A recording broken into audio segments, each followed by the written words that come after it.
Magandang araw po sa ating lahat. Nga pala mga kaibigan ay hindi po tayo magpapa-shoutout ngayon sapagkat madalian lamang po ang atin pong tutorial na ibibigay sa mga kaibigan natin na bumibili po sa atin online. So bibigyan ko lamang po kayo ng tip kung paano po tayo mag-change ng VLAN ID sa atin pong mga modem Wi-Fi 6. So ngayon simulan na po natin.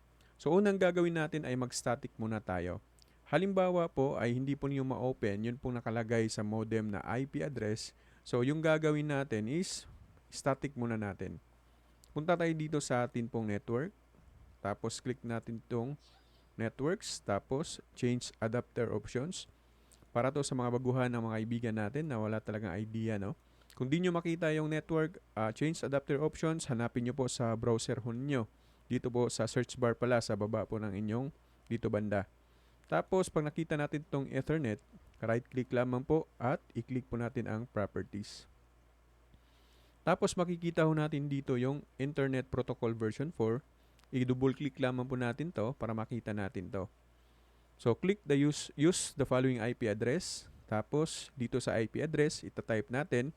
For example, mga kaibigan, yung pong IP address na nalagay natin sa modem is makikita nyo po is 192.168.110.1. So, ito yung ilalagay natin dito.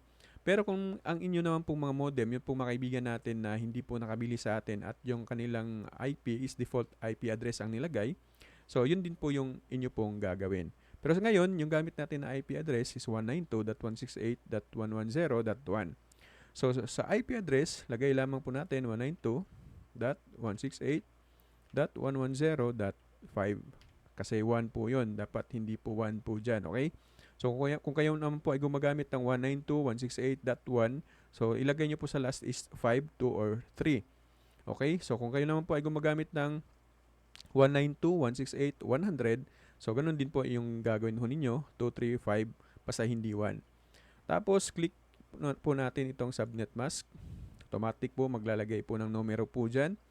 Tapos sa default gateway, type natin yung ating IP address 192.168.110.1. So ito na po yung ilalagay natin, .1. So click OK. Tapos OK. So balik ho tayo sa browser po natin. Eto. So dito na po natin itatype. Yun pong atin po nga pala. Ang itatype nga po pala natin dyan is kailangan meron pong HTTPS. Ayan, nakikita nyo po. Tapos, wait lang mga kaibigan.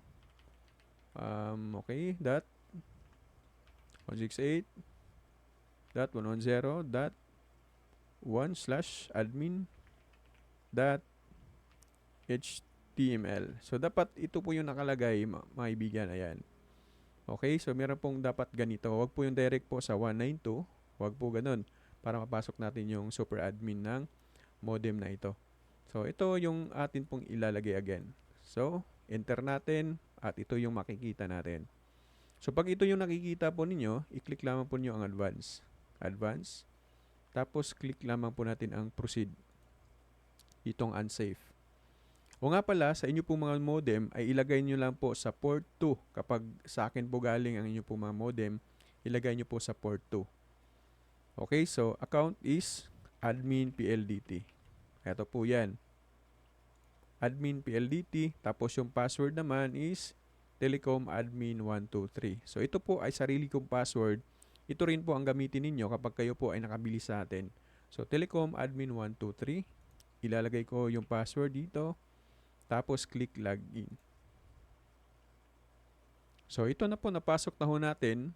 Pupunta lamang ho tayo dito sa WAN or 1. Ito. Kasunod po ng status WAN. Tapos makikita ho natin dito, ito, i-click lamang po natin to. I-click natin para makita natin ito. So dito po makikita ho ninyo, nakikita po ninyo ang enable VLAN. Ayan, or VLAN ID. So, yung VLAN ID dito is 22. Ang gagawin nyo lamang po is i-click lamang or palitan lamang natin yan ng 13. For example, gusto mo ng VLAN 13. So, palitan mo ng 13. Depende po yan sa iyo. Kahit anong numero po dyan, kung ano ang gusto mo. Pagkatapos nyan, i-click lamang po ang apply. Tapos, magiging okay na po yan. So, ganun lamang po kasimple ang pag-change po ng VLAN ID ng atin pong modem Wi-Fi 6. Kung kayo naman po ay magtatanong kung paano po mag-change name or mag-change ng SSID or pangalan ng modem na makikita natin sa Wi-Fi natin, ay meron po tayong separate video ho nito. Bisitahin nyo lang po yung atin pong YouTube channel at hanapin nyo po doon ang atin pong tutorial. Again, sa mga kaibigan natin na bago pa lamang po sa YouTube channel at hindi pa po nakasubaybay at hindi pa po nakafollow, hindi pa nakasubscribe, hindi pa po nakashare ng ating video, pagawa naman po mga kaibigan. Pinaka-importante sa lahat na i-hit po ninyo ang ating pong notification bell at nang sa ganun ay magiging aware ho kayo sa lahat po ng ating pong mga bagong video tutorial. Again and again, magandang araw po sa ating lahat and God bless us all.